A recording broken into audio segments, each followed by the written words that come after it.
I hope you are doing well. आज की इस क्लास में हम 2015 का IMAT पास पेपर का केमिस्ट्री सेक्शन शुरू करने जा रहे हैं। So we'll start with question 41. It says 0.75 gram of a hydrocarbon compound contains 0.60 gram of carbon. So आपके पास एक हाइड्रोकार्बन कंपाउंड है, एक ऑर्गेनिक कंपाउंड है, ठीक है। उसमें कार्बन का जो मास है वो 0.60 है, ओके। और ये जो ऑर्गेनिक कंपाउंड हमने लिया है, हाइड्रोकार्बन कंपाउंड लिया है, इसका खुद का मास, टोटल मास कितना है? 0.75 है। तो मतलब एक कंपाउंड है जिसका मास, गिवन मास हमें दिया गया जो मास है वो 0.75 ग्राम्स है, ठीक है। इसमें से अब हाइड्रोकार्बन कंपाउंड में मेनली कार्बन और हाइड्रोजन होगा, ठीक है। अब ये आपके पास टोटल कंपाउंड का मास है, इसमें से 0.60 ग्राम्स क्या है? कार्बन है। तो हाइड्रोजन कितना ग्राम्स होगा? 0.75 में से आप जब माइनस करोगे 0.60 को, तो आपके पास हाइड्रोजन का मास मिल जाएगा, ठीक है। क्या आंसर आएगा आपके पास? 0.15 ग्राम्स। तो ये आ गया हमारे पास हाइड्रोजन का मास। भाई कंपाउंड है जिसका टोटल मास 0.75 है, अगर उसमें कार्बन 0.60 ग्राम्स है तो बचा हुआ जो भी मास होगा वो हाइड्रोजन का होगा। तो 0.15 ग्राम हाइड्रोजन का हमारे पास यहाँ पे मास आ गया। नाउ ये आपको उसने एटॉमिक मासेस दे दिए। कार्बन का एटॉमिक मास 12 होता है, हाइड्रोजन का 1, ठीक है। क्वेश्चन क्या है? हमें पूछा हुआ क्या है कि which one of the following, इनमें से कौन सा मॉलिक्यूलर फॉर्मूला है उस हाइड्रोकार्बन का जिसका हमें मास गिवन है 0.75 ग्राम्स। ओके, सो हमें फाइंड क्या करना है? Molecular formula. अब मॉलिक्यूलर फॉर्मूला फाइंड करने के लिए आपके पास जो जनरल फॉर्मूला होता है, ठीक है, वो क्या होता है? आपके पास एम्पेरिकल फॉर्मूला को जब आप मल्टीप्लाई करवाएंगे n से तो आपके पास मॉलिक्यूलर फॉर्मूला निकल जाएगा। जहाँ पे एम्पेरिकल फॉर्मूला क्या है? सिंपलेस्ट फॉर्मूला जो आपके पास होता है वो एम्पेरिकल फॉर्मूला होता है, जहाँ पे सिंपलेस्ट रेशियो ऑफ एलिमेंट्स आपको दिखता है। और n क्या है? n basically molecular formula mass और एम्पेरिकल फॉर्मूला मास का रेशियो है n, ठीक है। अच्छा, मैं यहाँ पे जैसे एग्जाम्पल दूँ, ये क्वेश्चन को मैं अभी रखता है यहाँ पे, पहले कॉन्सेप्ट समझ लें, मॉलिक्यूलर फॉर्मूला एम्पेरिकल फॉर्मूला क्या होता है। यहाँ पे एक एग्जाम्पल से अच्छे से समझ आ जाएगा। आप हम ग्लूकोज की बात करते हैं। ग्लूकोज का फॉर्मूला क्या है? C6H12O6, ठीक है। ये इसका मॉलिक्यूलर फॉर्मूला है, क्योंकि ये फॉर्मूला हमें एग्जैक्ट नंबर ऑफ एटम्स बता रहे हैं। कार्बन 6 है, हाइड्रोजन 12 है, ऑक्सीजन 6 है, ठीक है। तो ये मॉलिक्यूलर फॉर्मूला है। अब इसका जो सिंपलेस्ट रेशियो होगा वो इसका एम्पेरिकल फॉर्मूला होगा। इसमें क्या चीज़ कॉमन है? 6। तो ये इसका जो सिंपलेस्ट फॉर्म होगा वो ये हो जाएगा CH2O। ये क्या है? ये इसका एम्पेरिकल फॉर्मूला है, ठीक है। अच्छा, यहाँ पे n क्या होगा? n कैसे आप फाइंड करोगे? ज़ाहिर है एम्पेरिकल फॉर्मूला यहाँ पे मूव करता है तो ये n का फॉर्मूला बन जाता है। सो ये इसका जो मास है, मॉलिक्यूलर फॉर्मूला मास, उसको आप डिवाइड करोगे एम्पेरिकल फॉर्मूला मास से तो आपके पास n निकल जाएगा। मैं आपको डायरेक्ट बता दूं कैसे। यहाँ पे n क्या है? 6 है, ठीक है। आप खुद से भी निकाल के रीश्योर कर सकते हो। अच्छा, अब अगर फॉर एग्जांपल ऐसा समझ लेते हैं कि यहाँ पे एम्पेरिकल फॉर्मूला हमें गिवन है, मॉलिक्यूलर फॉर्मूला में गिवन नहीं है, n हमें पता है 6 है, तो एम्पेरिकल फॉर्मूला हमें फाइंड करना है, ठीक है। कैसे फाइंड करेंगे? एम्पेरिकल फॉर्मूला क्या है? CH2O, n क्या है? 6 है, मल्टीप्लाई करवाएं इसे, 2 6 4 be 12 6, तो ये आ गया आपके पास molecular formula. That's how you are supposed to find empirical and molecular formula. तो ये आपके पास जनरल फार्मूलाज हैं फाइंड करने के लिए। अब जो हमें क्वेश्चन गिवन है, इस सवाल में हमारे पास ना n है ना हमें एम्पेरिकल फार्मूला गिवन है। हमें जस्ट कुछ ऑप्शन दे दिए और बताया, हमें उसने दिया है गिवन मास, ठीक है। अब आपने यहाँ पे क्या करना है? हमें यहाँ पे सिंपल फाइंड करना है एम्पेरिकल फार्मूला। एक तो ये तरीका है, आप एम्पेरिकल फार्मूला इस तरीके से फाइंड कर सकते हो कि मॉलिक्यूलर फार्मूला का सिंपलेस्ट रेशियो लोगे तो आपके पास एम्पेरिकल फार्मूला निकल जाएगा, या फिर if you have molecular formula mass and if you have n, तो आप इससे भी एम्पेरिकल फार्मूला मास निकाल सकते हो, एंड देन एम्पेरिकल फार्मूला भी निकल जाएगा। बट यहाँ पे हमारे पास क्वेश्चन में क्योंकि मास गिवन है तो आप यहाँ पे मास को यूज़ करके एम्पेरिकल फार्मूला निकाल सकते हो। कैसे? सी, जब आपके पास मास गिवन है तो मास से आप नंबर ऑफ मोल्स निकाल सकते हो, और वो जो मोल्स होंगे उससे आप सिंपलेस्ट रेशियो यानी कि एम्पेरिकल फार्मूला निकालोगे। That's how we are going to find empirical formula. Empirical formula हमें पता लग गया, फिर आप आसानी से ऑप्शंस को एक एक करके देखेंगे हम, तो मॉलिक्यूलर फार्मूला आपको पता लग जाएगा। Okay, let's start. सो सबसे पहले ये जो कंपाउंड है हाइड्रोकार्बन कंपाउंड, इसका मास कितना है? 0.75। अब हाइड्रोकार्बन कंपाउंड में एक कार्बन है, और मतलब कार्बन और हाइड्रोजन ये दो मेन एलिमेंट्स हैं। पहले हम बात करेंगे कार्बन के नंबर ऑफ मोल्स की। कार्बन के नंबर ऑफ मोल्स कैसे फाइंड करते हैं? नंबर ऑफ मोल्स का जनरल फॉर्मूला क्या होता है? गिवन मास, जो भी मास गिवन है आपके पास उसको आप डिवाइड कर देंगे उसके एटॉमिक या फिर मॉलिक्यूलर मास से।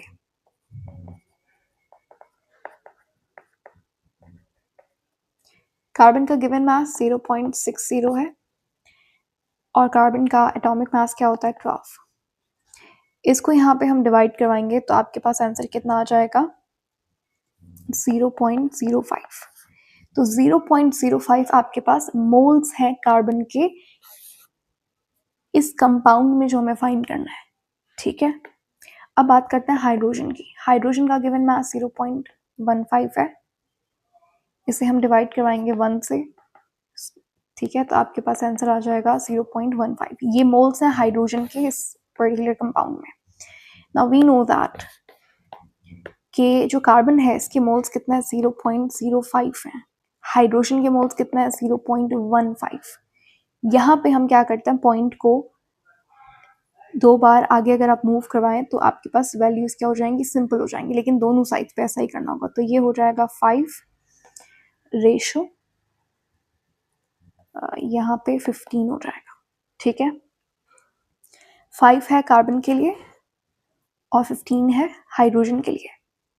ठीक है, इसको सिंप्लीफाई करें तो 1:3 हो जाएगा। 5 into 1 is 5, 5 into 3 is 15। ठीक है, बहुत ही बेसिक हो गया। ओके, तो 1:3 आपके पास सिंपलेस्ट रेशो है कार्बन और हाइड्रोजन का, ये जो कंपाउंड हमें फाइंड करने के लिए दिया गया है। तो मतलब कार्बन 1 होगा और हाइड्रोजन कितना होगा? 3 होगा। ये जो भी कंपाउंड हमें फाइंड करना है उसका एम्पेरिकल फॉर्मूला हमें मिल गया।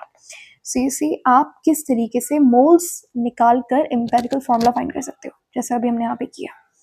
अब तो बहुत आसान सवाल हो गया, हमने 99% क्वेश्चन सॉल्व कर लिया। अब ये वाला आप यहाँ पे कंपेयर करोगे हर ऑप्शन को और आपके पास आंसर मिल जाएगा। ये सारे आपको मॉलिक्यूलर फार्मूलाज के बने हैं।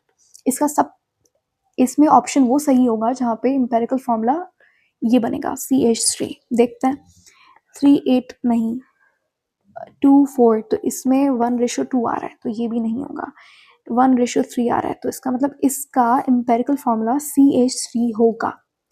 2 into 1 is 2, 2 into 3 is 6। तो option C is the right option, perfect option. बाकी ऑप्शंस भी आप देख सकते हो, ये कोई ऑप्शन यहाँ पे फिट नहीं बैठ रहा। And that is how you are going to solve this question. I hope that really made sense.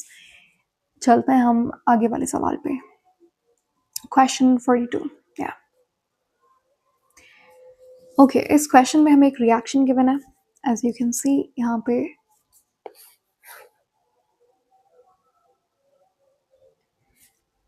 So ये है ब्रोमोप्रोपेन। ठीक है, ये है पोटेशियम हाइड्रोक्साइड और ये है प्रोपेनॉल। ठीक है, और ये पोटेशियम ब्रोमाइड है। हमें उसके बाद क्वेश्चन में दिया गया है मैसेज 24.6 ग्राम ऑफ 1 ब्रोमोप्रोपेन। अब 1 ब्रोमोप्रोपेन ये एक ऑर्गेनिक कंपाउंड को नाम देने का तरीका होता है। ठीक है, आप नॉमेनक्लेचर में पढ़ोगे ये, जब आप ऑर्गेनिक कंपाउंड्स को पढ़ोगे तो उसका हमें मास गिवन है 24.6 ग्राम्स, हमें ये वाला कंपाउंड गिवन है।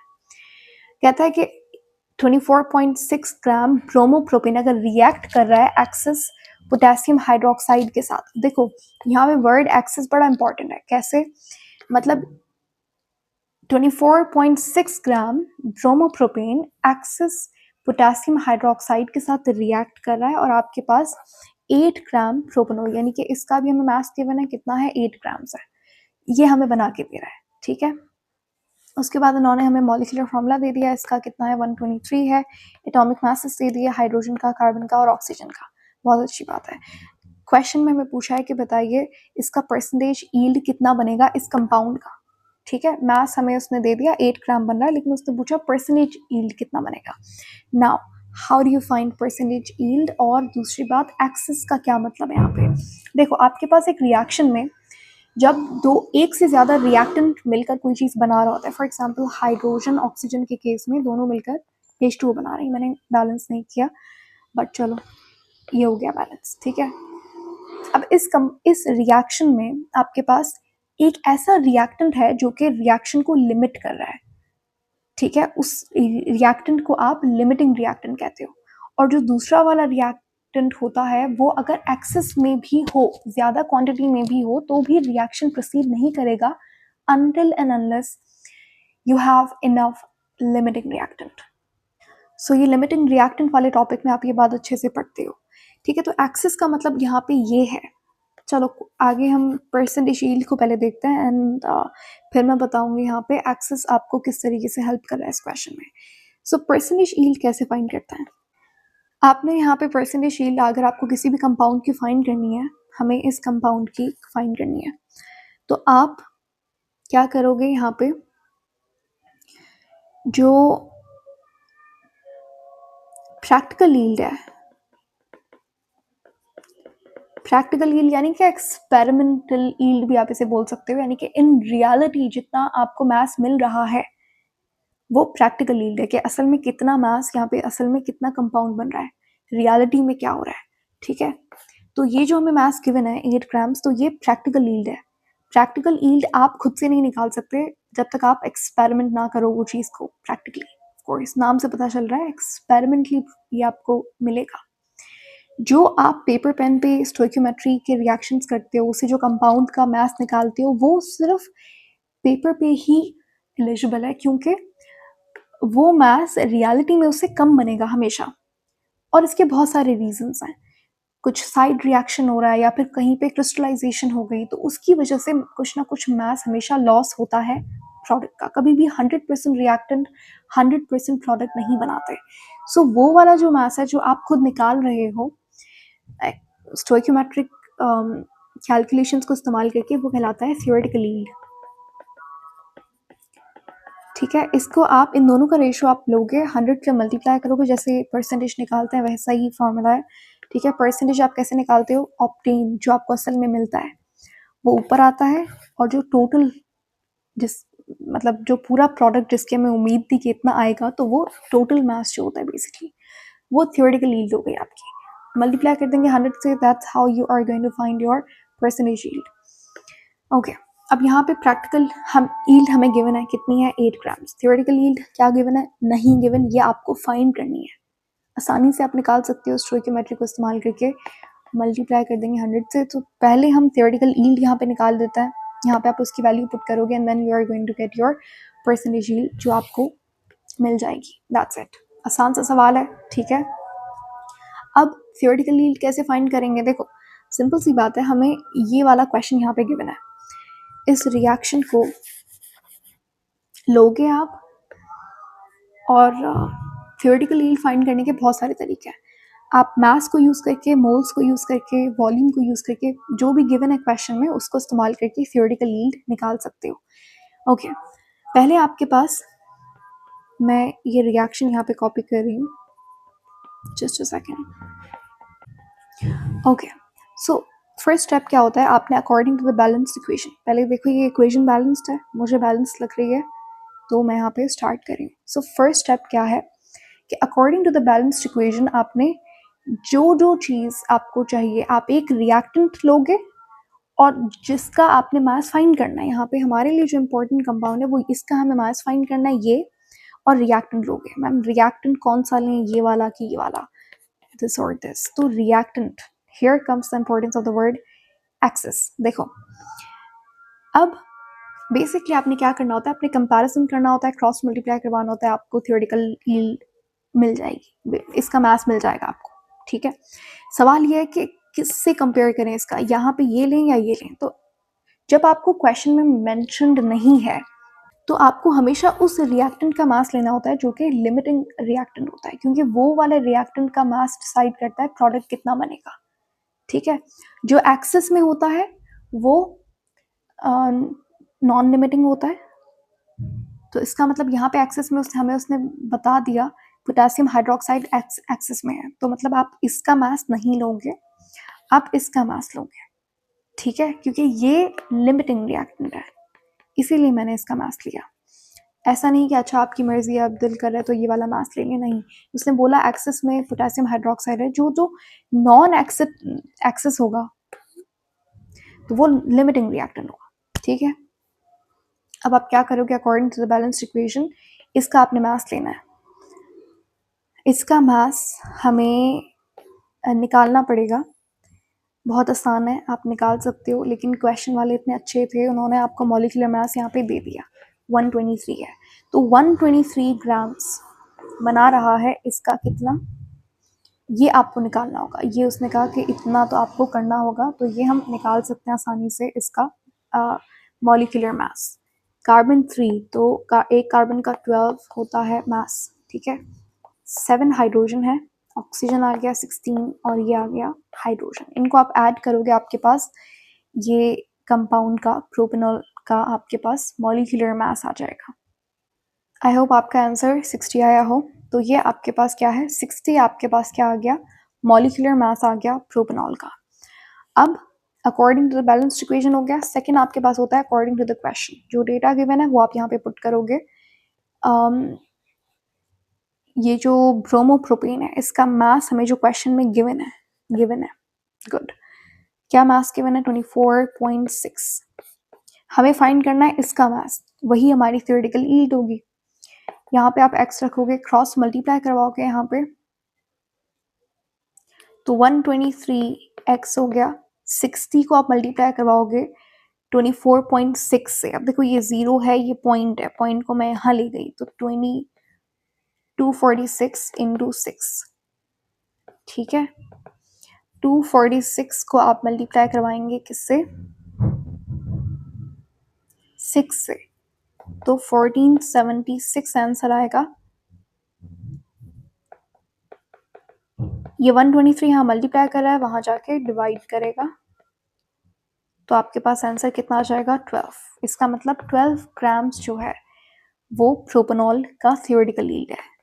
यू सी द डिफरेंस, यहाँ पे जो प्रैक्टिकल यील्ड था वो 8 ग्राम्स था, हमने जो निकाला है कैलकुलेशंस करके वो 12 है। मतलब रियलिटी में हमें लगा कि 12 ग्राम्स बनेगा, बट कुछ रीजंस की वजह से मास एक्चुअल में कितना बना, 8 ग्राम्स बना। इसको आप सिंप्लीफाई करोगे, आपके पास परसेंटेज यील्ड आ जाएगी। तो इसका सही जवाब क्या होगा, 66.66%, जो कि 66.7% बनेगा। ऑप्शन ई यहाँ पे बिल्कुल सही जवाब। सो क्वेश्चन 43 है हमारे पास, यहाँ से हम कंटिन्यू करेंगे। इस क्वेश्चन में कहता है प्योर वाटर सेल्फ आयोनाइजेस, यानी कि पानी जो है प्योर H2O वो खुद से आयोनाइज हो जाता है। तो जब एक H2O का मॉलिक्यूल ये L यानी कि लिक्विड फॉर्म में आयोनाइज होगा, तो आपके पास एक्वस स्टेट में हाइड्रोजन आयन और हाइड्रोक्साइड आयन बनेगा। ठीक है, अब ये आपके पास एक एंडोथर्मिक रिएक्शन है। एंडोथर्मिक रिएक्शन का मतलब क्या, कि इस रिएक्शन को करने के लिए कुछ ना कुछ एनर्जी यहाँ पे रिक्वायर्ड होगी। ठीक है, जिसका मतलब ये है इस जितने भी एंडोथर्मिक रिएक्शंस होते हैं उनमें चेंज इन एंथैल्पी क्या रहता है, पॉजिटिव रहता है। ठीक है, पहली बात। उसके बाद अगर आप यहाँ पे एक और चीज़ नोटिस करो तो ये एक रिवर्सिबल रिएक्शन है। ठीक है, यानी कि ये रिएक्शन बैकवर्ड फॉरवर्ड दोनों हो रहा है। अच्छा, तो हमें उसने कहा है कि बताइए कौन सी स्टेटमेंट जो है वो इस पानी की इक्वेशन के लिए बिल्कुल ठीक है। अगर आप मान के चलते हो आपके पास टेम्परेचर की रेंज उसने दी है 0 से लेकर 100 डिग्री सेल्सियस तक, ऑप्शंस में आपके पास मतलब स्टेटमेंट में 1 2 3 है, इन स्टेटमेंट्स में हमें चूज़ करना है which one is the correct one. Got it? Question clear है? अब स्टेटमेंट्स को देखते हैं और एनालाइज करते हैं। स्टेटमेंट नंबर 1 में कहता है the concentrations of H positive यानी कि प्रोटॉन भी आप उसे कह सकते हो, और हाइड्रोक्साइड आयंस, ये दोनों इक्वल रहेंगे, यानी कि जितना H पॉजिटिव होगा उतना OH नेगेटिव होगा इस टेम्परेचर की रेंज में। देखो, आपके पास जब एक H2O का मॉलिक्यूल टूटता है तो उसमें हमेशा रिगार्डलेस ऑफ द टेम्परेचर, अगर वो टेम्परेचर नहीं भी लिखता है doesn't matter, regardless of the temperature आपके पास हमेशा H पॉजिटिव और OH नेगेटिव की क्वांटिटी इक्वल रहेगी, सेम रहेगी, क्योंकि H2O का एक मॉलिक्यूल टूटेगा किस में? एक H पॉजिटिव में और एक OH नेगेटिव में, तो इसीलिए इन दोनों की जो कंसंट्रेशन है वो इक्वल रहेगी, ठीक है, रिगार्डलेस ऑफ द टेम्परेचर। तो ऑप्शन स्टेटमेंट 1 तो बिल्कुल ठीक है। देन कम्स स्टेटमेंट 2, उसमें वो कहता है an increase in temperature causes the pH to fall. So यहाँ पे एक जो कीवर्ड है वो है हमारे पास एंडोथर्मिक। अब एक चीज़ आपको पता होनी चाहिए, ये आप पढ़ते हो चैप्टर केमिकल इक्विलिब्रियम में, ले शैटेलियर्स प्रिंसिपल करके एक प्रिंसिपल जो हमें बताता है कि रिवर्सिबल रिएक्शन में कौन से फैक्टर्स रिएक्शन के इक्विलिब्रियम को डिस्टर्ब करते हैं और किस तरीके से डिस्टर्ब करते हैं। एग्जांपल के तौर पे यहाँ पे ये एक रिएक्शन कैसा है? रिवर्सिबल रिएक्शन है। ये रिएक्शन एंडोथर्मिक रिएक्शन है। उसने बोला कि टेम्परेचर बढ़ाओगे तो क्या होगा। देखो, ये पीएच की जो उसने बात की है इसको हम अभी साइड पे रखते हैं। पहले आप देखो कि endothermic reaction generally increase in temperature पे कैसे एक्ट करते हैं। देखो, आपके पास जितने भी एंडोथर्मिक रिएक्शंस हैं वो हमेशा जब आप टेम्परेचर बढ़ाएंगे तो उनका फॉरवर्ड रेट बढ़ जाएगा। फॉरवर्ड का मतलब क्या है कि अगर ये रिएक्शन है, ये वाला रिएक्शन, तो रिवर्सिबल रिएक्शन है, अभी ये समझ लो इक्विलिब्रियम पे है, तो जैसे क्योंकि ये एंडोथर्मिक रिएक्शन है, हमने टेम्परेचर, उसने खुद बोला है अगर आप टेम्परेचर बढ़ाओगे, so if I increase the temperature, तो यहाँ पे ये रिएक्शन फॉरवर्ड डायरेक्शन में ज़्यादा इसका रेट हो जाएगा, जिसकी वजह से H पॉजिटिव और OH नेगेटिव जल्दी जल्दी बनेगा, ज़्यादा H2O टूटेगा, ठीक है। सो फॉरवर्ड रिएक्शन का रेट बढ़ जाएगा अगर आप एक एंडोथर्मिक रिएक्शन में टेम्परेचर कम करते हो। चलो एक एक्स्ट्रा पॉइंट भी यहाँ पे देख लेते हैं कि एक्सोथर्मिक रिएक्शंस में क्या होगा। सेम यही चीज़ होगी? नहीं, एक्सोथर्मिक रिएक्शंस के लिए आप जब भी टेम्परेचर बढ़ाएंगे तो उनका बैकवर्ड रेट ज़्यादा हो जाएगा। इसीलिए अगर आप एक एक्सोथर्मिक रिएक्शन में प्रोडक्ट ज़्यादा लेना चाहते हो, प्रोडक्ट की ईल्ड ज़्यादा करना चाहते हैं, तो उस केस में आपको टेम्परेचर कम करना होगा। So exothermic reactions are favoured by low temperature, ठीक है। तो एक्सोथर्मिक रिएक्शन कम टेम्परेचर करेंगे आप, तभी उनका फॉरवर्ड रेट इंक्रीज होगा। अब वो कहता है कि टेम्परेचर बढ़ाने से एक आपको यहाँ तक क्लियर हो गया, टेम्परेचर बढ़ाएंगे आप तो जनरली एंडोथर्मिक रिएक्शंस में क्या होता है? फॉरवर्ड का रेट बढ़ता है। वो कहता है causes the pH to fall. So यहाँ पे पीएच का कम होने से मुराद ये है, देखो ये आपके पास 7 न्यूट्रल है, 7 से नीचे आपके पास एसिडिक पीएच होती है, 7 से ऊपर बेसिक पीएच होती है। अब जितना आपके पास H पॉजिटिव ज़्यादा होगा उतनी एसिडिक पीएच होगी, उतनी कम पीएच होगी, पीएच विल फॉल।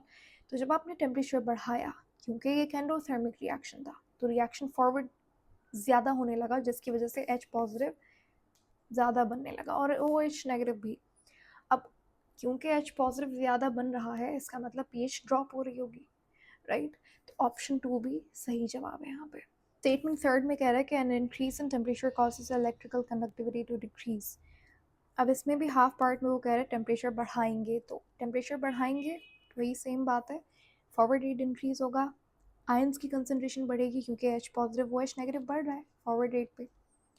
तो हमेशा याद रखिएगा इलेक्ट्रिकल कंडक्टिविटी जो है वो डिपेंड करती है आयंस की कंसनट्रेशन पे। पानी की जो कंडक्टिविटी है, इलेक्ट्रिकल कंडक्टिविटी, वो डायरेक्टली प्रोपोर्शनल है कंसनट्रेशन ऑफ आयंस पे। तो क्योंकि आपने टेम्परेचर बढ़ाया तो OH नेगेटिव H पॉजिटिव की कंसनट्रेशन बढ़ी, तो इलेक्ट्रिकल कंडक्टिविटी पानी में बढ़ी, कम नहीं हुई, जिसकी वजह से ऑप्शन स्टेटमेंट 3 जो है सही नहीं है। सो इसका मतलब हमारे पास 1 and 2 ओनली, ऑप्शन डी सही जवाब है। 44 है हमारे पास, the atomic number of aluminium is 13। Electronic configuration हमें बतानी है। ये एल्युमिनियम का आयन है 2 पॉजिटिव, ठीक है। इन इट्स ग्राउंड स्टेट ये हमने यहाँ पे ऑर्बिटल्स लिख दिए। इस तरीके से अब यहाँ पे आप इलेक्ट्रॉन्स की फिलिंग करेंगे। अब एटॉमिक नंबर कितना है? 13 है, ठीक है। तो मतलब ग्राउंड स्टेट में एटॉमिक नंबर एल्युमिनियम का कितना है? 13 है, जिसका मतलब ये है उसके पास जितने प्रोटॉन्स होंगे उतने ही इलेक्ट्रॉन्स होंगे। तो इलेक्ट्रॉन्स भी कितने हैं? 13, ठीक है। सो यहाँ पे एस में आपके पास 2 मैक्सिमम इलेक्ट्रॉन्स आ सकते हैं, पी में मैक्सिमम 6 इलेक्ट्रॉन्स आ सकते हैं और डी में इसी तरीके से 10 इलेक्ट्रॉन्स मैक्सिमम आ सकते हैं।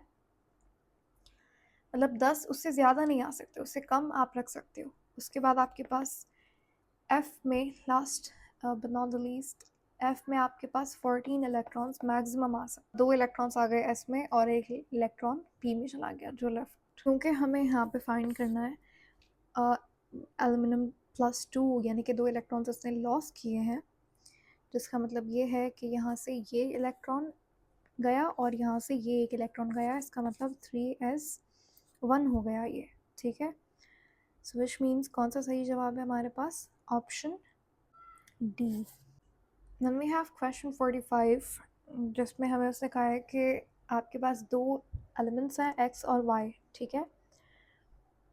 और 2 एटम्स हैं एक्स और वाई, वो एक आयोनिक कंपाउंड बना रहे हैं जिनका फॉर्मूला क्या है? XY2, यानी कि कुछ इस तरीके से ये एक कंपाउंड बना रहे हैं और ये एक आयोनिक कंपाउंड है, जिसका मतलब यहाँ पे शेयरिंग ऑफ इलेक्ट्रॉन नहीं हो रहा बल्कि एक्सचेंज ऑफ इलेक्ट्रॉन्स होगा। एक लॉस करेगा तो एक गेन करेगा, ठीक है। वो कहता है बताइए यहाँ पे क्या सही जवाब होना चाहिए atomic number of X and Y अगर आपने फाइंड करना है तो। फॉर दैट आपको ये पता होना चाहिए कि अच्छा यहाँ पे अगर एक्स वाई वाई है तो हम मानते हैं कि y जो है यहाँ पे इलेक्ट्रॉन क्या कर रहा है? सपोज लॉस कर रहा है इलेक्ट्रॉन, ठीक है। जिसका मतलब क्या है कि इसके ऊपर चार्ज आ जाएगा +1, ठीक है। +1 ये यहाँ से ये एटम दे रहा है y का। इसका मतलब क्या है? x ने 2 इलेक्ट्रॉन्स यहाँ पे गेन किए होंगे, विच मीन्स इसके ऊपर -2 चार्ज आया होगा। अब +1 का मतलब क्या है? +1 कौन से एलिमेंट्स, कौन सा ग्रुप +1 चार्ज रखता है? ये ग्रुप 1A की बात हो रही है, ठीक है। एक इलेक्ट्रॉन्स लॉस करता है और वो स्टेबल हो जाता है, इससे आपके पास सोडियम पोटासियम रुबिडियम वगैरह हो गए, ठीक है। अब -2 जो है ना, -2 कौन से इलेक्ट्रॉन्स, कौन सा ग्रुप जो है वो 2 इलेक्ट्रॉन्स गेन करने पे स्टेबल होता है? तो ये आपके पास 6A का ग्रुप है, ठीक है। एक तो ये पॉसिबिलिटी हो सकती है कि वाई आपके पास लॉस कर रहा है और बीच वाला जो सेंट्रल एक्स एलिमेंट है आपके पास, वो यहाँ पे इलेक्ट्रॉन क्या कर रहा है? गेन कर रहा है। दूसरा ये कि अगर आप कहते हैं वाई जो है वो इलेक्ट्रॉन लॉस कर रहा है, ठीक है। तो यहाँ पे हमने माना था इलेक्ट्रॉन लॉस कर रहा है वाई, सो यहाँ कंसिडर कर लेते हैं कि चलो वाई जो है वो गेन कर रहा है इलेक्ट्रॉन, ठीक है। अगर वाई इलेक्ट्रॉन गेन कर रहा है तो इसके ऊपर चार्ज कैसा आएगा? -1, ठीक है। और x जो है वो 2 इलेक्ट्रॉन यहाँ पे लॉस कर रहा है, किसको दे रहा है? y को दे रहा है, तो इसके ऊपर +2 का चार्ज आ गया। इसका मतलब क्या है? y आपके पास हो गया ग्रुप 7 का एलिमेंट होगा, 7A का, जो ये फ्लोरीन क्लोरीन ब्रोमीन ये सारे एलिमेंट्स जो है वो -1 बनाते हैं, -1 वाला वैलेंसी रखते हैं ये। और x जो है वो +2 चार्ज यानी कि सेकेंड ए ग्रुप है।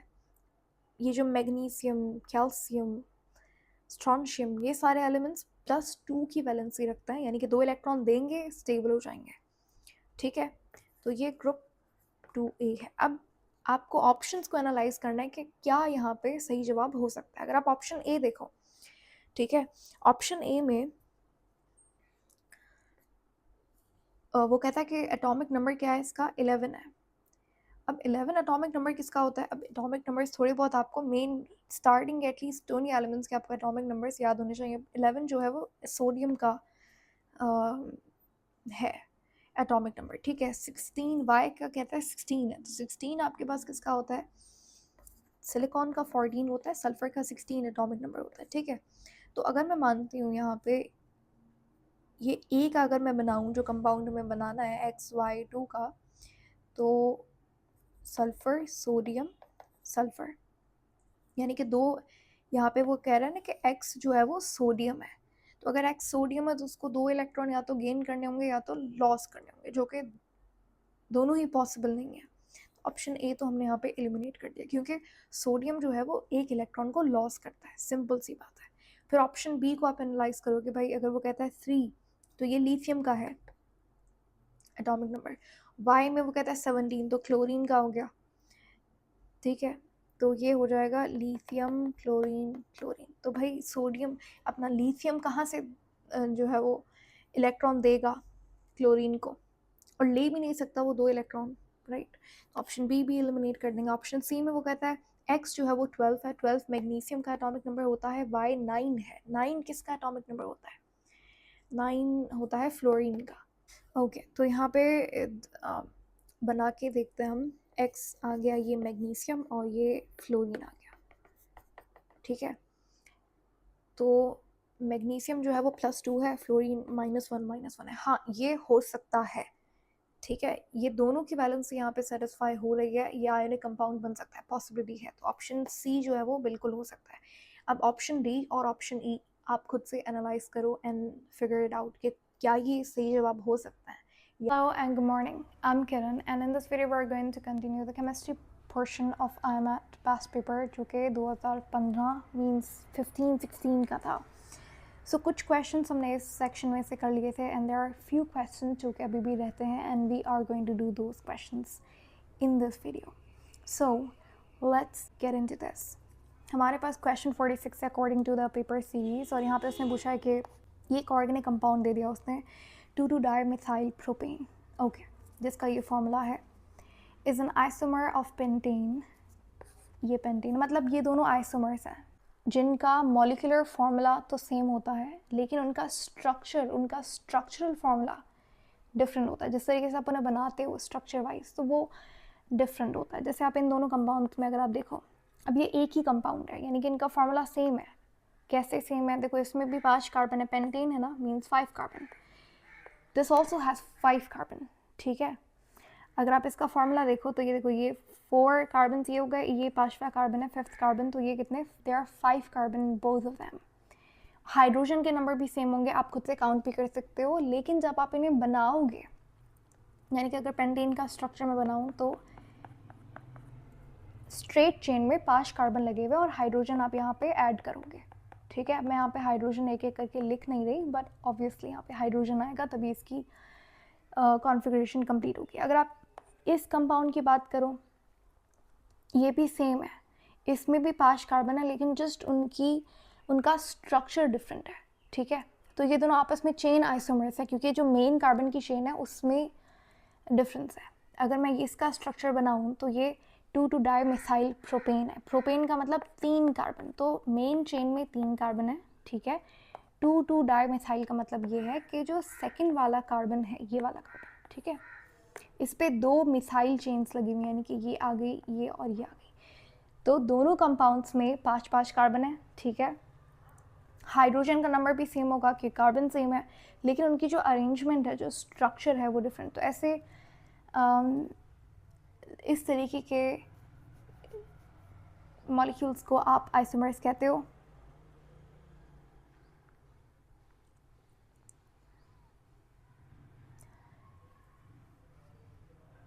ओके, तो अब हमारे पास क्वेश्चन में क्या पूछा है, सवाल समझ आ गया कि ये दोनों क्या हैं, आइसोमर्स हैं। फिर उसने कहा है कि पेंटेन जो है ये वाला,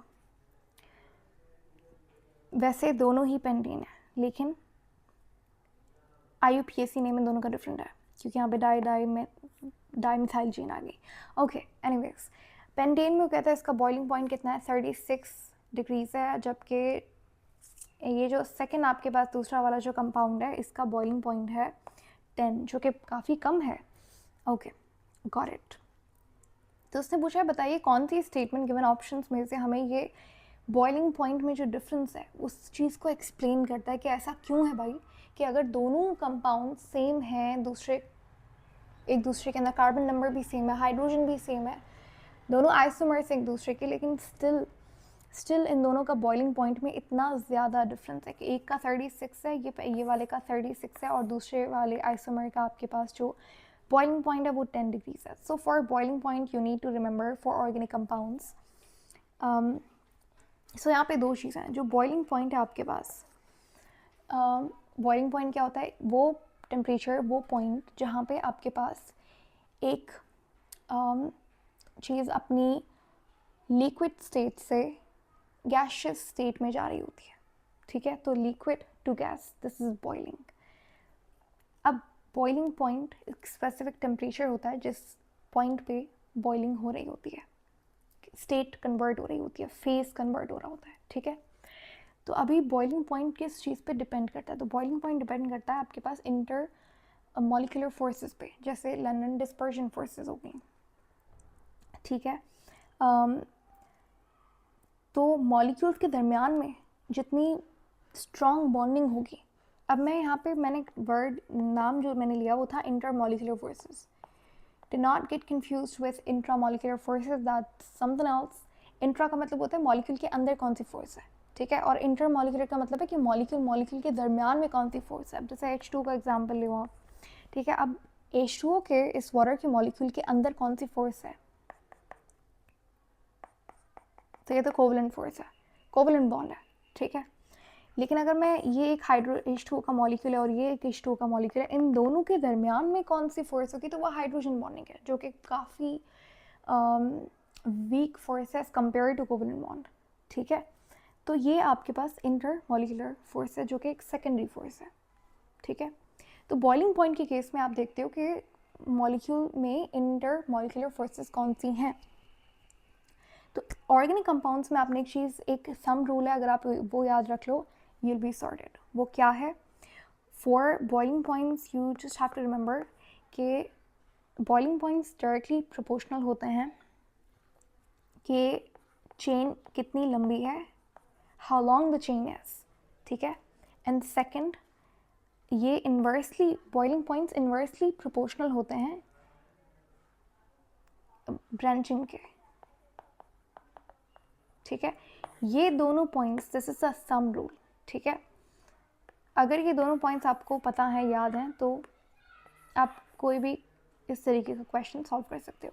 अभी मैंने ऑर्गेनिक कंपाउंड्स के लिए आपको बता दिया कि किसका बॉइलिंग पॉइंट ज़्यादा होगा, किसका कम होगा, क्योंकि बहुत सारे क्वेश्चन इस तरीके से आपको मिलेंगे कि बताइए hexane, octane, heptane and let's say 1,2 dimethyl pentane कर लेते हैं. ठीक है, ये जो मैंने 4 ऑप्शंस दिए, बताइए इनमें से सबसे कम बॉइलिंग पॉइंट किसका होगा. तो अगर आपको ये सम रूल पता है तो आप कोई भी इस तरीके का सिमिलर क्वेश्चन सॉल्व कर सकते हो. करेक्ट. अब इनका मतलब क्या है? लॉन्ग चेन का मतलब ये, अगर आपके पास नंबर ऑफ कार्बन ज़्यादा हैं, जितनी लंबी चेन होगी उतना ही ज़्यादा बॉइलिंग पॉइंट होगा. ठीक है, और ब्रांचिंग का मतलब क्या है? ब्रांचिंग का मतलब ये है कि अगर ये वाली चेन है पेंटेन, इसमें कोई ब्रांचिंग नहीं है, ये स्ट्रेट चेन है आपके पास. ठीक है, लेकिन अगर आप ये वाला कंपाउंड देखो तो यहाँ पे आपको ये डाई मैं 2 बार डाई क्यों, ओके फॉरगेट इट. आपके पास ये जो डाई मिथाइल चेन है, मतलब 2 मिथाइल ब्रांचेस लगी हुई यहाँ पे, इसका मतलब यहाँ पे ब्रांचिंग हुई भी है. तो ये बॉइलिंग पॉइंट क्या है? इन्वर्स है ब्रांचिंग से. सो अगर ब्रांचिंग होगी, जितनी ज़्यादा ब्रांचिंग होगी उतना कम बॉइलिंग पॉइंट होगा. तो जाहिर है, एक तो ये, अब पहली चीज़ अगर आप देखो लॉन्ग चेन की, तो दोनों में कार्बन नंबर सेम है, इसमें भी कार्बन 5 है, इसमें भी कार्बन 5 है.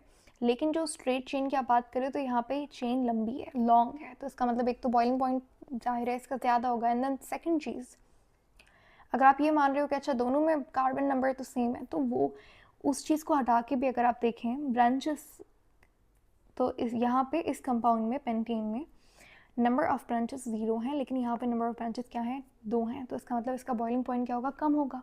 एंड ऐसा ही है कि इसका बॉइलिंग पॉइंट कितना है? 36. इसका बॉइलिंग पॉइंट है 10.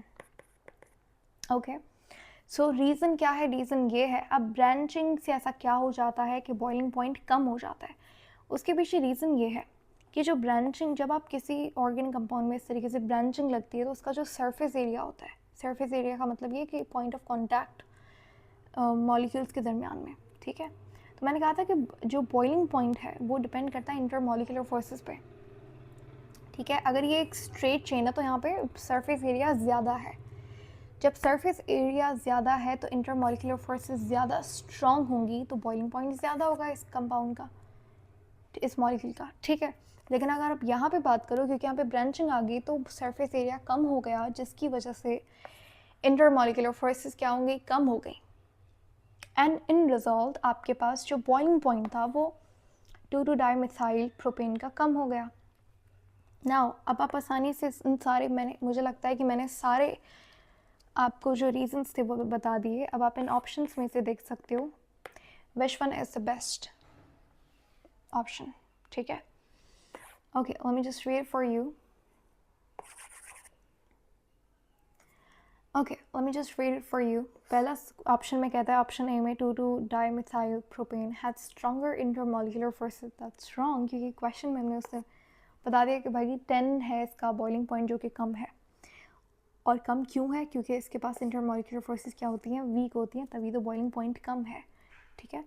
The molecule have different relative molecular masses. It's not about the masses, it's about the forces. फिर कहता है isomers have different chemical properties. Okay, लेकिन ये एक रीज़न नहीं है आपके पास बॉइलिंग पॉइंट के कम होने का। इस ऑप्शन को आप अभी बैकअप पे रख सकते हो। Let's do option D and option E. Option D में कहता है pentane has permanent dipoles. Option E में कहता है longer chain less branched molecule have stronger spontaneous induced dipole. Induced dipole का मतलब है जो लंदन डिस्पर्जन फोर्सेस आपको मिलती हैं इस कंपाउंड में, उन्हीं को आप इंड्यूस्ड डाइपोल्स कहते हो।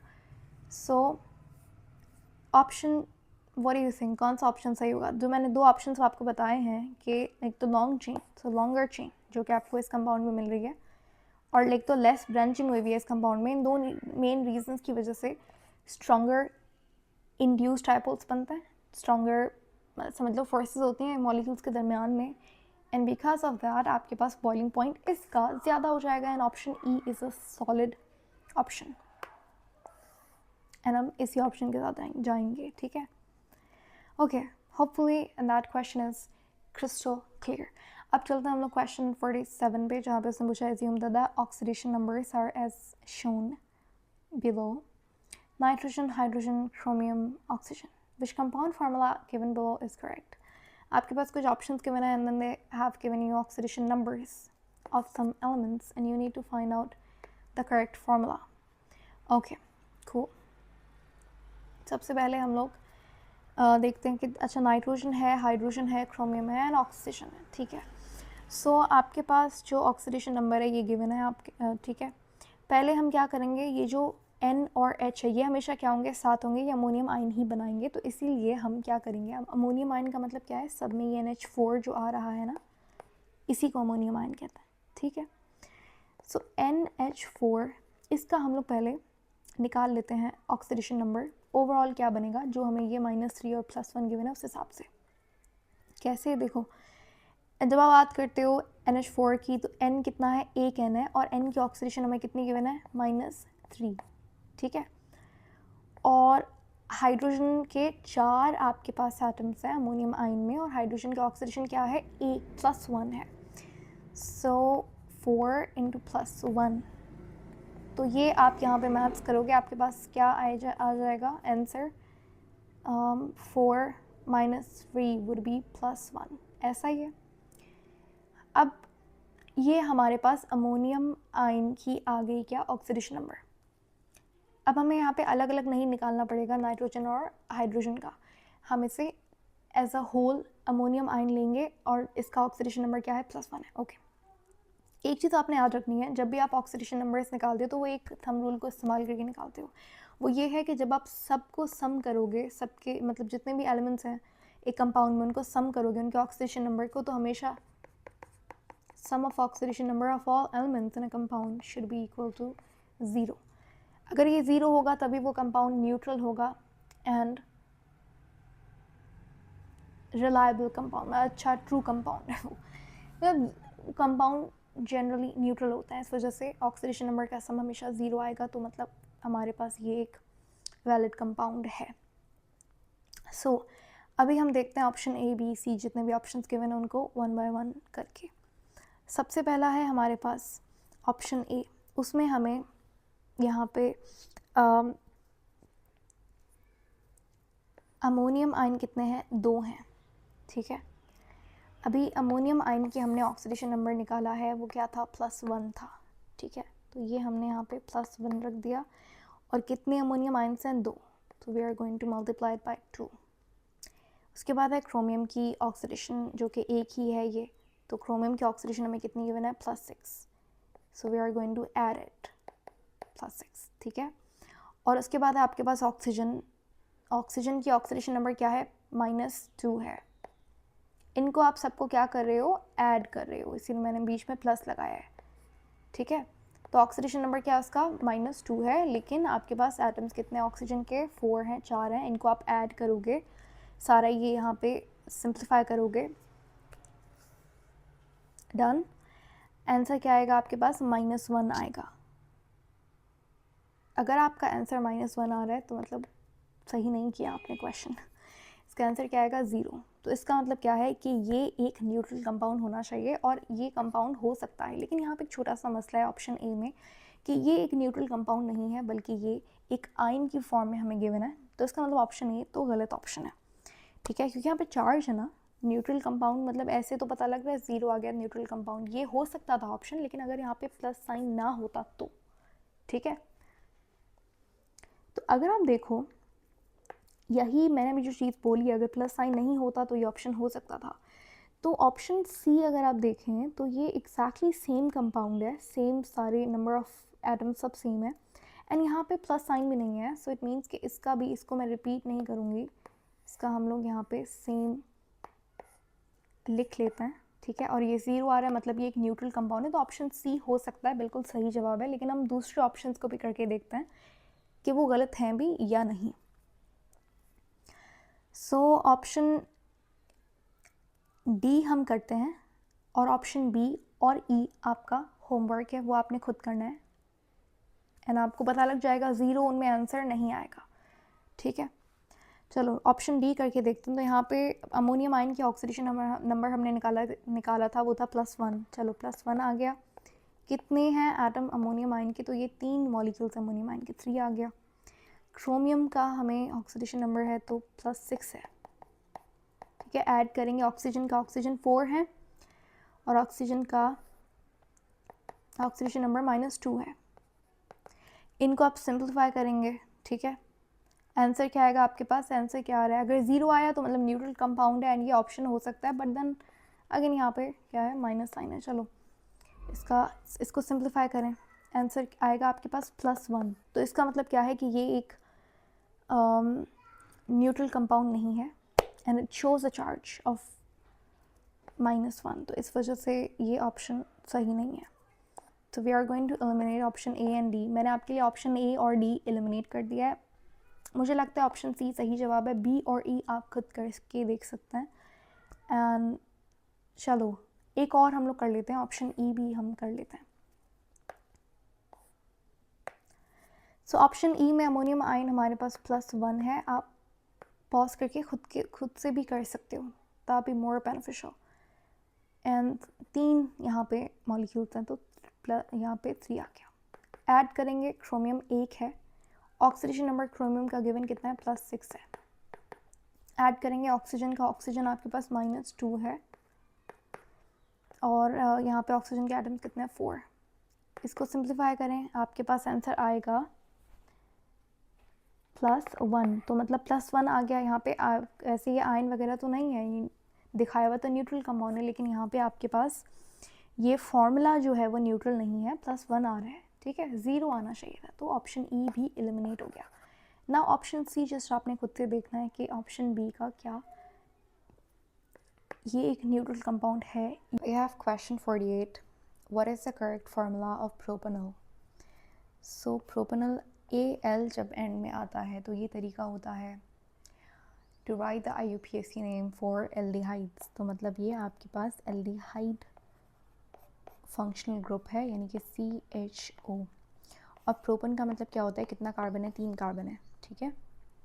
सो अगर आप ऑप्शन देखोगे तो हर ऑप्शन में आपको डिफरेंट फंक्शनल ग्रुप गिवन है, ठीक है। तो आपको हर ऑप्शन में नॉमेनक्लेचर करने की ज़रूरत नहीं है। Usually you can just observe the functional group और आप आसानी से पता लगा सकते हो कि कौन सा एल्डिहाइड है। जो एल्डिहाइड होगा वो आप देख लो, ठीक है। और अगर 2 एल्डिहाइड गिवन है ऑप्शन में, फिर आप देखें कि कहाँ पे प्रोपेनॉल है, कि कहाँ पे 3 कार्बन है, ठीक है।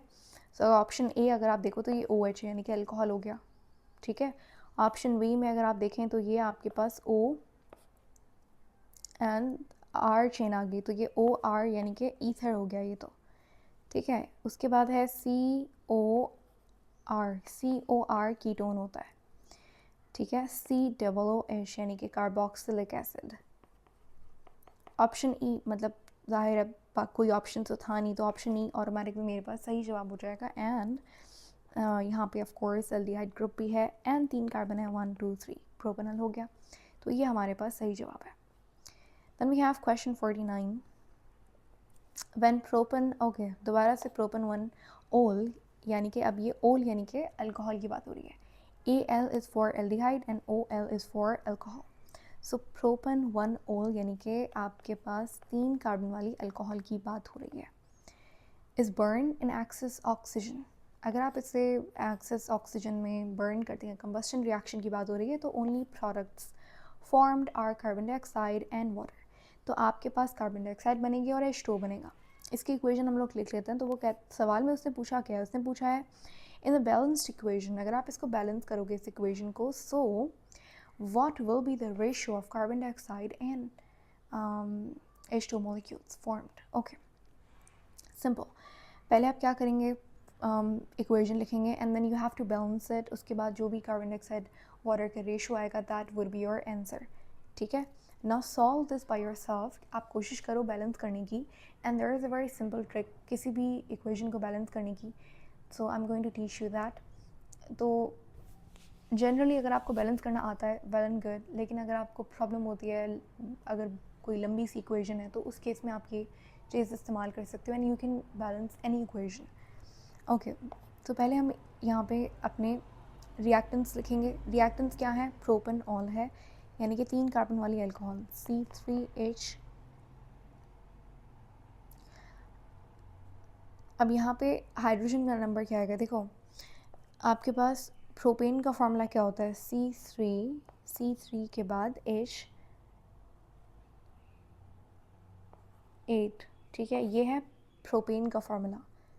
सो प्रोपन 1 ओल में, प्रोपनॉल में एक हाइड्रोजन यहाँ से रिमूव होता है, तो ये 7 आ जाएगा यहाँ पे, और इस हाइड्रोजन की जगह पे OH आ जाता है। सो ये फार्मूला है प्रोपनॉल का। इज़ बर्न इन ऑक्सीजन, तो O2 यहाँ पे हमारे पास क्या है, हमारा रिएक्टेंट है। और प्रोडक्ट्स भी उसने बता दी, कार्बन डाइऑक्साइड बन रहा है and water is being formed. अब आप इसे बैलेंस करोगे, बैलेंस करने के बाद इन दोनों का जो रेशो आएगा वो आपके पास जवाब, आपका आंसर होगा, ठीक है। आप खुद से बैलेंस करके इसे देख सकते हो। सो हम देखते हैं कि किसी इक्वेशन को बैलेंस कैसे करते हैं। सो आपके पास ये इक्वेशन यहाँ पे लिखी हुई है, ठीक है। सो सबसे पहले हम क्या करेंगे, जितने भी रिएक्टेंट्स और प्रोडक्ट्स हैं उनको हम यहाँ पे एक लेटर असाइन करेंगे, जैसे सिंपल ABCD, ठीक है। अब यहाँ पे जितने भी एलिमेंट्स हैं उनको आप लिखेंगे। जैसे मेरे पास यहाँ पे कार्बन है, हाइड्रोजन है और ऑक्सीजन है। कोई और एलिमेंट आपको नहीं दिख रहा, यही 3 मेन एलिमेंट्स है, बेसिक्स आपके पास यही एलिमेंट्स हैं, ठीक है। अब आप क्या करेंगे, यहाँ पे जो रिएक्टेंट वाली साइड है उसको प्रोडक्ट वाली साइड से कंपेयर करेंगे, ठीक है। अगर आप कार्बन की बात कर रहे हो यहाँ पे, सो सबसे पहले हम कार्बन की बात करेंगे। अगर आप कार्बन की बात कर रहे हैं तो कार्बन रिएक्टेंट में ये रहा, ठीक है। और कहीं कार्बन नहीं है, यहाँ पे नहीं है, सही है। कार्बन कितने हैं, 3, उसको आप मल्टीप्लाई करेंगे हर किसी को किसके, A के साथ, तो ये कितना हो जाएगा 3A, ये रिएक्टेंट वाली साइड है। फिर इज़ इक्वल टू के राइट साइड पे आप यहाँ पे प्रोडक्ट वाली कार्बन की कैलकुलेशन लिखोगे। अब जैसे यहाँ पे कार्बन कितनी बार आ रहा है, यहाँ पे सिर्फ यहाँ पे कार्बन है, तो ये और वो भी 1 टाइम है, तो 3A is equal to C। समझ आ गया? अब हाइड्रोजन का करके देखते हैं ना, ऑक्सीजन का आप खुद से कर सकते हो। Hydrogen, for hydrogen you can see 7A and then there is one more hydrogen in the same molecule and उसका जो लेटर है वो भी A है, and there is one more hydrogen, so 7A plus 1A, ठीक है, 1A is A only, okay. ये हो गई रिएक्टेंट वाली side, and for the product side we have 2D, okay, and then for oxygen, here we go, A plus, and then we have 2B equal to, उसके बाद हमारे पास ये रहा oxygen 2C plus, and then oxygen यहाँ पे भी है, ओके, तो प्लस D हो गया. So you basically have to compare reactant side and product side, that's it. Now you have to do the calculation, which is the most simplest part. आप किसी भी एक letter को 1 consider करेंगे. For example, I'm going to take A as 1. So if A is 1, then you have to put 1 everywhere जहाँ पे भी, wherever you can find A. For example, यहाँ पे A है तो मैंने यहाँ पे 1 put कर दिया. So C की वैल्यू मेरे पास आ गई क्या, 3. ओके, सो पहला हमारे पास A 1 है, C 3 आ गया, okay. Now 7A plus A है तो मैंने A की जगह पे 1 पुट कर दिया एंड 2D हो गया. यहाँ पे हम D की वैल्यू निकाल रहे हैं, ठीक है. 7 into 1 is 1 plus 7 into 1 is 7 plus 1 is equal to 2D. Simple maths हम यहाँ पे कर रहे हैं, ठीक है. सो डी की वैल्यू क्या आ गई, 4 आ गई. क्लियर.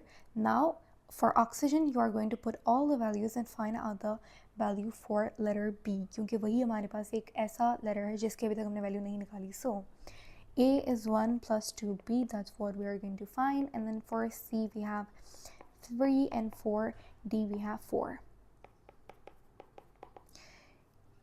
सिंप्लीफाई करेंगे इसे, 2 into 3 would be 6 plus 4. 2B is equal to 10 minus 1. So 2B is equal to 9. B की वैल्यू हमें चाहिए, so B equal to 9 upon 2. ये सारी वैल्यूज़ आप यहाँ पे पुट करेंगे हमारी इक्वेशन में. Okay, for A we have 1. तो यहाँ पे हम कुछ नहीं पुट करें, यहाँ पे आप 1 भी लिख सकते हो, नहीं भी लिखो तो it's the same thing. For B we have 9 upon 2, okay, and for C, यहाँ पे C था ना, तो C की जगह पे we have the value for C is 3, तो हमने वो पुट कर दिया, एंड फॉर D is 4. ठीक है, मेरे पास अब ये आप चेक कर लो इक्वेशन बैलेंस हुई है कि नहीं हुई है. मैं अपनी तरफ से चेक कर रही हूँ, आप खुद से करो कि देखो इक्वेशन बैलेंस है कि नहीं है. पहले आप कार्बन देखो, कार्बन कितना है, यहाँ पे 3 है. रिएक्टेंट वाली साइड कार्बन 3 है, और प्रोडक्ट वाली साइड कितना है, कार्बन 3 है. Carbon is balance. चलो हाइड्रोजन की बात करते हैं. हाइड्रोजन यहाँ पे कितना है, 7 plus 1 would be 8. So hydrogen कितना हो गया, 8 हो गया. प्रोडक्ट वाली साइड 4 इंटू 2 इज़ 8, तो यानी कि हाइड्रोजन प्रोडक्ट वाली साइड भी 8 है, तो हाइड्रोजन भी बैलेंस्ड है. Okay, well and good. Oxygen के बारे में बात करते हैं, फिंगर्स क्रॉस्ड, क्योंकि यही वो एलिमेंट है, अगर ये बैलेंस हो गया तो हमारी इक्वेशन बैलेंस हो जाएगी. सो फॉर ऑक्सीजन, अब देखो ऑक्सीजन को कैसे आप देखोगे, यहाँ पे 9 upon 2 आ रहा है, सो 2 कैंसिल हो गया, so we have 9 oxygen on the reactant side. And for the product side अगर आप यहाँ पे देखो, so we have 4 oxygen plus 3 into 2 would be 6. So 6 plus 4 is what? It's 10. ठीक है. एक चीज़ मैंने यहाँ पे मिस कर दी थी कि यहाँ पे मैंने 9 ऑक्सीजन काउंट किया था, मैंने इस ऑक्सीजन को छोड़ दिया था.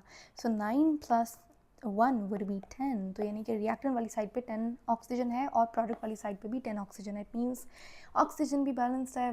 Very good. So now our equation is balanced, and हमें जो इसने बोला था कि कार्बन डाइऑक्साइड एंड रेशो का रेशो में फाइंड करना है. सो इनका रेशो क्या आ रहा है, 3:4, मीनिंग यहाँ पे सही जवाब क्या है, ऑप्शन डी.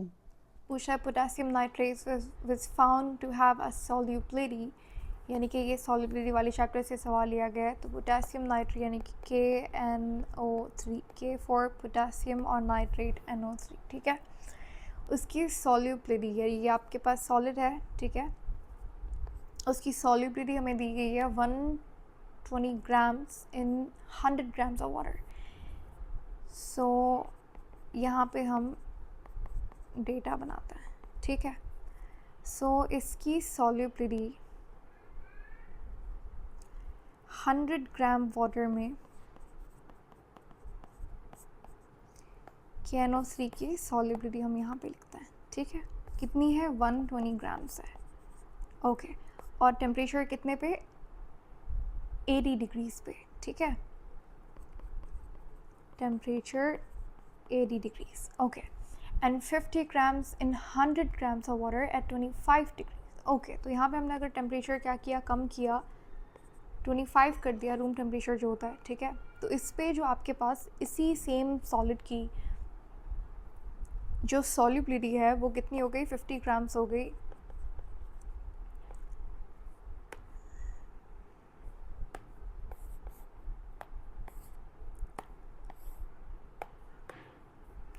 और पानी की जो कंसंट्रेशन है, जो मास आपके पास, वो सेम है, कितना है? 100 ग्राम। पहले भी 100 ग्राम्स था, अभी भी 100 ग्राम्स है। तो एक चीज़ आप नोटिस करो, यहाँ तक हमने अभी तक क्या सीखा। देखो, उसने बोला कि अगर आपके पास टेम्परेचर 80 डिग्रीज़ है तो उस पर 100 ग्राम्स वाटर में आप 120 ग्राम्स डिज़ोल्व कर रहे हो, ठीक है, और वो सॉल्यूबल है, ठीक हो गया। उसने ये नहीं बोला कि कोई प्रेसिपिटेट बन रहा है या कुछ बन रहा है। उसके बाद सेकंड उसने बोला कि अगर हम टेम्परेचर कम कर दें तो एक चीज़ आपने याद रखनी है, सॉल्युबिलिटी डायरेक्टली प्रोपोर्शनल होती है टेम्परेचर के। टेम्परेचर आप बढ़ाएंगे तो सॉल्युबिलिटी इंक्रीज़ होगी, टेम्परेचर कम करेंगे तो सॉल्युबिलिटी डिक्रीज़ होगी, ठीक है। सो 100 ग्राम दोबारा से हमने वाटर लिया, लेकिन आपके पास क्योंकि टेम्परेचर कम था तो जो सॉल्युबिलिटी है वो 120 से हो गई डायरेक्टली कितनी? 50 ग्राम्स, ठीक है। तो ये तो हो गया हमारे पास स्टेटमेंट नंबर 1। स्टेटमेंट नंबर 2 में कहता है 50 gram of water was heated to 80 degrees and solid potassium nitrate added until the solution was just saturated. So now we have temperature 80 degrees, ठीक है। अब हमें कह रहा है कि अगर हम यहाँ पे पानी की क्वांटिटी कम कर देते हैं, आप कितना पानी हम ले रहे हैं यहाँ पे? 50 ग्राम्स ले रहे हैं, ठीक है। सो इस टेम्परेचर पे 80 पे 100 ग्राम्स अगर पानी है आपके पास तो उसमें सॉलिड पोटेशियम नाइट्राइट अगर आप ऐड करोगे, वो हमें नहीं बताया कितनी क्वांटिटी इसने ऐड की है, लेकिन तो सोल्यूशन आपके पास क्या हो जाएगा? सैचुरेट हो जाएगा। सैचुरेट का मतलब ये है कि अब उसमें और ज़्यादा अगर आप सॉल्ट डालोगे तो वो सुपर सैचुरेटेड बन जाएगा, जिसकी वजह से सॉल्ट के क्रिस्टल्स बन सकते हैं, प्रेसिपिटेशन हो सकती है, ठीक है। तो सोल्यूशन सैचुरेट हो जाएगा। 50 ग्राम्स में आप उतना सॉल्ट डाल रहे हो, ये उसने मेंशन नहीं किया कितना आप सॉल्ट ऐड कर रहे हो, लेकिन वो सोल्यूशन सैचुरेट हो जाएगा। उसके बाद कहता है कि अगर the solution was then cooled to 25 degrees, यानी कि अगर आप इसी सोल्यूशन को कूल डाउन करेंगे टेम्परेचर कितने पे? 25 पे, तो वो जो पोटेशियम, सॉलिड पोटेशियम नाइट्रेट है, वो सेपरेट आउट हो जाएगा, लीविंग अ सैचुरेटेड सोल्यूशन। तो जब आप टेम्परेचर कम कर रहे हो, यानी कि टेम्परेचर 80 से जब हमने 25 किया, तो वो कहता है कि जो यहाँ पे हमने जितना भी पोटेशियम नाइट्रेट ऐड किया था वो एक्स्ट्रा रिमूव हो गया, सेपरेट आउट हो गया, पीछे आपके पास सैचुरेटेड सोल्यूशन बन गया। ऐसा क्यों हुआ? क्योंकि टेम्परेचर डायरेक्टली प्रोपोर्शनल होता है सॉल्युबिलिटी से, तो जैसे ही टेम्परेचर आपने कम किया सॉल्युबिलिटी कम हुई होगी, और उस सॉल्ट के जो एक्स्ट्रा सॉल्ट था वो क्रिस्टल्स बन के प्रेसिपिटेट बन गया, पीपीटी बन गया, ठीक है।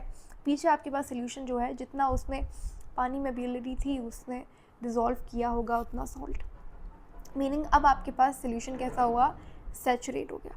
फिर कहता है using the information provided in this question, what is the minimum mass of water when that must now be added to the solution of to the mixture of the solution and the solid in order to make this solid potassium nitrate redissolve at 25 degrees.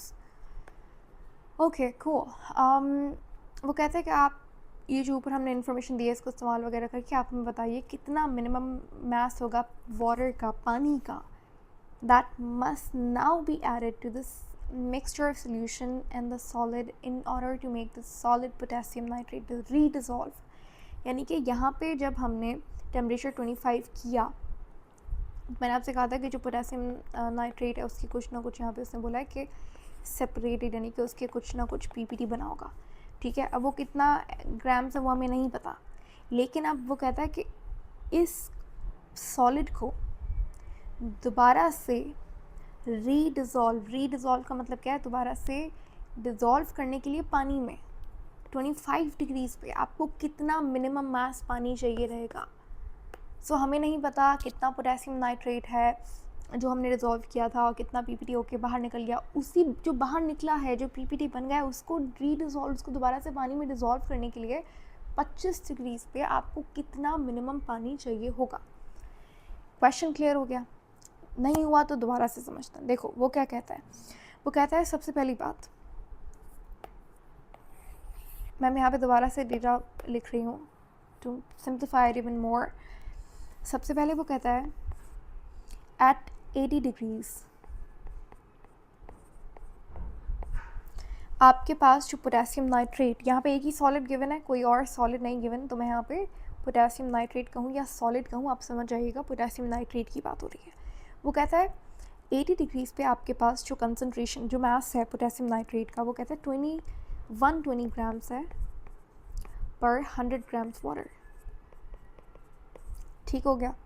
उसके बाद यही आपके पास water की concentration same, mass same रहता है, लेकिन हमने temperature क्या किया, कम कर दिया, 25 कर दिया, ठीक है। अब इस टेम्परेचर पे जो सॉल्युबिलिटी थी वो कम हो गई, टेम्परेचर कम हुआ, सॉल्युबिलिटी कम हुई, तो ये जो 120 ग्राम्स पहले डिज़ोल्व हुआ था वो 50 ग्राम्स अब डिज़ोल्व है, क्योंकि टेम्परेचर हमने कम किया सेम अमाउंट ऑफ वाटर में। उसके बाद हमने यहाँ पे पहला हमने 100 ग्राम्स लिया था पानी, ठीक है। केस 2 में आप क्या कर रहे हो, आप यहाँ पे जो पानी का मास है वो आप 50 ग्राम्स ले रहे हो, ठीक है। अगेन एट 80 डिग्रीज़ जो कंसनट्रेशन है पोटेशियम नाइट्रेट की,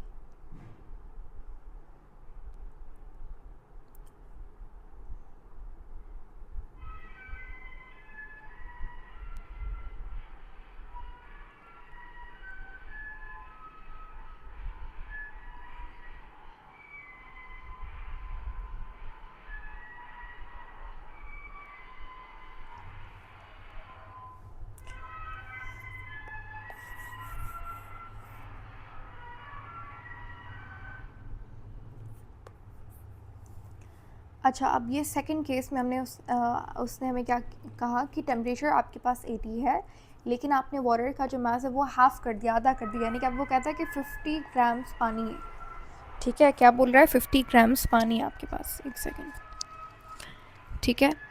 सो 50 ग्राम्स वाटर में, अब देखो 100 ग्राम्स में अगर 120 ग्राम्स पोटेशियम नाइट्रेट डिज़ोल्व हुआ था तो 50 ग्राम्स में 120 का आधा होगा। ये गिवन नहीं है, लेकिन आपको दिमाग लगा के ये पता लग जाना चाहिए कि अगर आप यहाँ पे क्वांटिटी ऑफ वाटर क्या कर रहे हो, आधा कर रहे हो, तो उसका जो पोटेशियम नाइट्रेट जो सॉलिड है आपके पास, उसकी कंसनट्रेशन भी आधी हो जाएगी। सो 120 का हाफ, 100 का हाफ क्या होगा, 50, ठीक है। जो उसने क्वेश्चन में उसने बताया कि अगर आप 50 ग्राम पानी ले रहे हो तो उसमें कुछ ना कुछ पोटेशियम नाइट्रेट डिज़ोल्व हुआ होगा एट 80। अब देखो टेम्परेचर भी सेम है, हमने वाटर को आधा कर दिया, 50 ग्राम्स हो गया, तो इसकी जो इसका मास है वो भी हाफ़ हो जाएगा, तो इसीलिए यहाँ पे 60 ग्राम्स आएगा, ठीक है। तो 80 डिग्रीज़ पे अगर आप वाटर आधा कर रहे हो, 50 ग्राम्स ले रहे हो, तो उसमें 60 ग्राम्स सॉल्युबिलिटी होगी किसकी, पोटेशियम नाइट्रेट की, करेक्ट। नाउ सेकंड कंडीशन में उसने मेंशन किया है अगर आपके पास टेम्परेचर कूल डाउन हो गए, सोल्यूशन कितना हो जाए, 25 डिग्रीज़ पे आ जाए, ठीक है।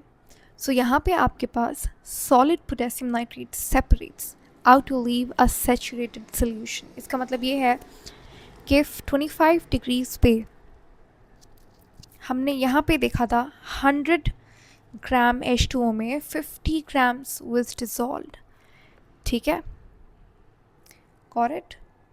तो अगर हम यहाँ पे कंसंट्रेशन पानी की क्या कर रहे हैं, आधी कर रहे हैं, सो इसका मतलब ये है कि अगेन वही सेम चीज़ होगी, टेम्परेचर 25 है, ठीक है।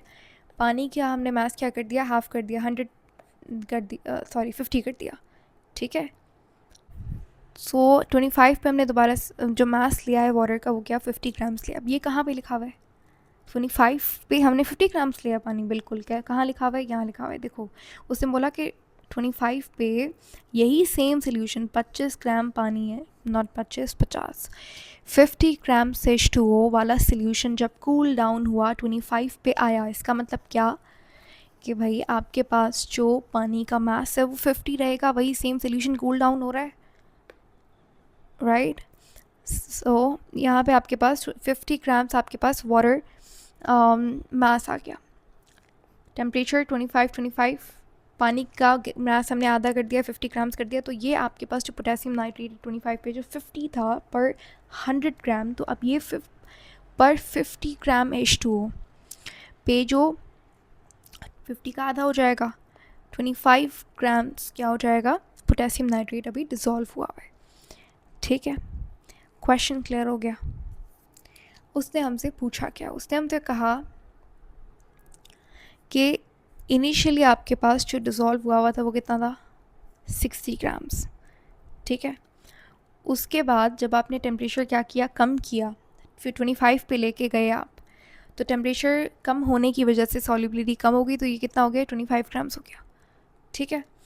तो वो कहता है कि आपके पास जब हमने टेम्परेचर कम किया तो कुछ ना कुछ सॉलिड पोटेशियम, जाहिर सी बात है वो सेपरेट आउट हो गया होगा। कितना सेपरेट आउट हुआ पहले वो हम फाइंड करते हैं। कैसे फाइंड करेंगे? पहले 60 डिज़ोल्व हुआ था, अब 25 हो गया।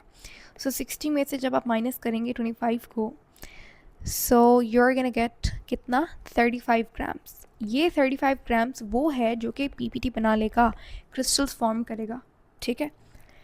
सवाल में उसने ये पूछा है कि ये जो क्रिस्टल्स बने आपके, जो सेपरेट आउट हुआ है, what is the minimum mass of water that must be added to the mixture of the solution and the solid, ये वाला solid, in order to make this solid potassium nitrate redissolve। अगर मुझे इसको रीडिज़ोल्व करना है 25 पे, तो बताइए मैं यहाँ पे पानी कितना लूँ? सवाल ये है, करेक्ट। वो कैसे फाइंड करेंगे? बहुत आसान है।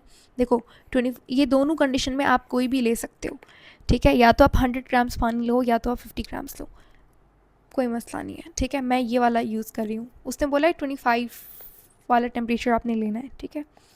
तो 25 डिग्रीज़ पे हमें पता है अगर हमारे पास 100 ग्राम्स पानी है, आप ये 50 वाले से भी कर सकते हो, कोई फ़र्क नहीं पड़ता। तो 100 ग्राम्स पानी में 25 डिग्री पे पोटेशियम नाइट्रेट कितना डिसॉल्व है? 50 ग्राम्स। क्वेश्चन में हमने फाइंड कर लिया कि अगर मेरे पास पीपीटी कितना बनना है? 35 ग्राम्स बन रहा है पोटेशियम नाइट्रेट का। I need to find out कि how much water is required to redissolve this solid 35 grams at 25 degrees Celsius, ठीक है। इसको मैं x कंसिडर कर लेते हैं, and now this is your task, you need to cross multiply and figure it out कि कितना आपके पास x की वैल्यू आती है।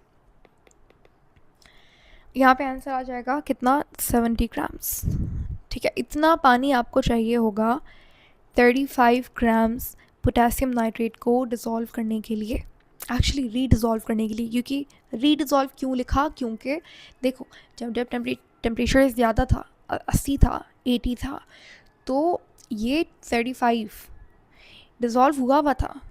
जैसे टेम्परेचर आपने कम किया तो इसके मतलब इस 60 में से कुछ क्रिस्टल्स बन गए, कुछ डिज़ोल्व हो गया, ठीक है। 25 ग्राम्स डिज़ोल्व हो गया, 35 ग्राम्स क्रिस्टल्स बन गए, पीपीटी बन गया। अब ये जो क्रिस्टल्स, उसने बोला कि इसको दोबारा से डिज़ोल्व करने के लिए 25 डिग्री पे ही बताओ कितना पानी मिनिमम आपको चाहिए होगा। तो ये इन्फॉर्मेशन को यूज़ करके हमने क्रॉस मल्टीप्लाई किया एंड देन फाइंड कर लिया। सो आपके पास सही जवाब है 70 grams. Now here is a thing, अगर आपको ये नहीं पता कि अच्छा ये 60 आएगा, तो ये दोनों वैल्यूज़ क्वेश्चन में नहीं गिवन, लेकिन आप जैसे क्वेश्चन को समझेंगे तो आपको पता चल जाएगा कि 60 एंड 25 आपको खुद से निकालना था। कि अगर मैंने यहाँ पे देखो, अगर टेम्परेचर सेम है ना मेरे पास, अगर टेम्परेचर सेम है हमारे पास, तो आप अगर पानी की H2O की क्वांटिटी को हाफ़ करते हो, 1/4 टाइम करते हो, तो उसने हमें क्वेश्चन में दिया 50 किया, तो उसके अंदर जो सॉलिड डिज़ोल्व था ना, उसकी वो भी हाफ़ हो जाएगा, ठीक है, क्योंकि टेम्परेचर सेम रखा है आपने, सारे चीज़ें भी सेम है, यानी कि सॉलिड भी सेम है, सॉल्वेंट भी सेम है, ठीक है। तो सॉल्युबिलिटी फिर चेंज नहीं होगी, यहाँ पे फिर 100 था, यहाँ पे 50 किया तो इसका भी आधा हो जाएगा, तो 60 ऐसे निकाला मैंने। उसके बाद अगर यहाँ पे 100 था तो यहाँ पे 50 आधा ले लिया, तो इसका भी आप हाफ करेंगे तो यूल गेट 25 ग्राम्स। फिर इसने पूछा कि कितना सॉलिड पोटेशियम नाइट्रेट जो सेपरेट आउट होगा, वो कैसे निकाला कि आपने 60 से माइनस किया 25 को, तो आपके पास 35 आया, ठीक है। Hopefully this question is very much clear. Let's move to the next question.